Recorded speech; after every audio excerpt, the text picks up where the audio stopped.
عیسائیت کے بارے میں نا کہ عیسیٰ علیہ السلام، وہ اس نے مجھے پوری تقریر سنائی کہ عیسیٰ علیہ السلام اصل میں ہر پیغمبر سے معاذ اللہ گناہ ہوا ہے، تو اس گناہ کے نتیجے میں پیدا ہوئے ہیں. میاں بیوی میں ملاپ ہوتا ہے، یہ گناہ ہے، تو گناہ کے نتیجے میں انسان پیدا ہوتے ہیں. تو اللہ نے کہا کہ عیسیٰ ابن مریم ایسا انسان پیدا کروں جو میاں بیوی کے ملاپ کے نتیجے میں نہ ہو. تو اللہ نے اپنی روح کو کلمہ کن، وہ جو باتیں کرتے ہیں جو آج تک ان کی سمجھ میں بھی میرا خیال ہے، میں تو ایک گھنٹہ سر پٹولتا رہا، مجھے سمجھ میں آیا نہیں کہ کیا کہہ رہے ہیں. کلمہ کن جو تھا، وہ اللہ کا کلمہ کن جو تھا نا، وہ انسانی شکل میں آیا. ٹھیک ہے، ان کا نظریہ ہے، وہ جانے. خیر، اس کا خلاصہ ہے کہ کلمہ کن انسانی شکل میں آیا، اور وہ گناہ کے نتیجے میں نہیں، بس عیسیٰ پاک روح پیدا ہو گئی اس کے نتیجے میں.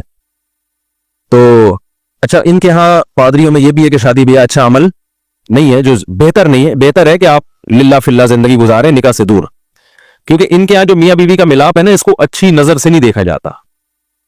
حلال تو ہے، مگر یہ کہ جو نہ کرے وہ زیادہ اچھا ہے. کہ پاکیزہ ہے نا، پاکیزہ، جیسے حضرت مریم کا نکاح نہیں ہوا تھا، ان کے مذہب میں یہ چیز ہے.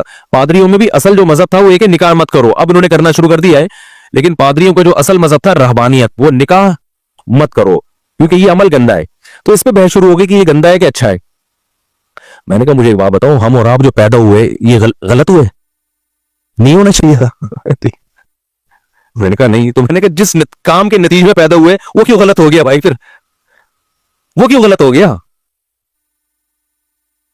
ایک مثال دے رہا ہوں میں. جس کام کے نتیجے میں بھائی اسلام نے تو بتا دیا کہ حلال ہے، کیا ہے؟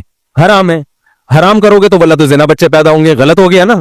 حلال کرو گے تو حلال بچے پیدا ہوں گے. تو کام ہی کو غلط قرار دینا ٹھیک نہیں ہے. لیکن اتنی بات تو ہے نا کہ اس کام کو اگر آپ ویسے ہی اگر دیکھ لیں نا، اس کے اتنی دلائل سے ہٹا کے، تو انسان اس عمل سے شرماتا ہے، چھپاتا ہے اس عمل کو لوگوں کے سامنے ظاہر نہیں. جیسے بیت الخلا جانا، لیکن اس قابل ہے کہ پوری دنیا کے سامنے آدمی بیت الخلا جائے؟ دیکھنے میں تو کتنا گندا عمل ہے نا، واش روم میں بیٹھا ہوا ہے اور پتہ نہیں کیا کیا رپورٹیں پیش کر رہا ہے وہاں جا کے.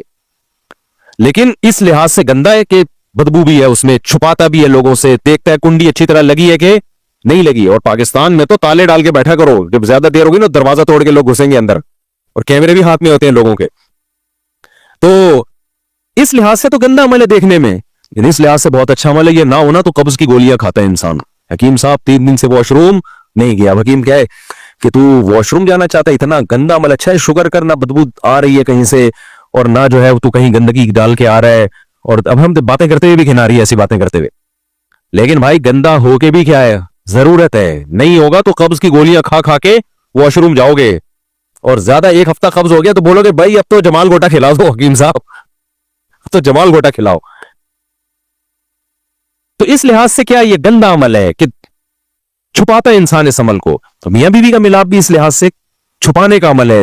انسان کو اس میں حیا آتی ہے، لیکن نتیجے میں کیا ہو رہا ہے؟ نتیجہ بالکل اپوزٹ ہو رہا ہے.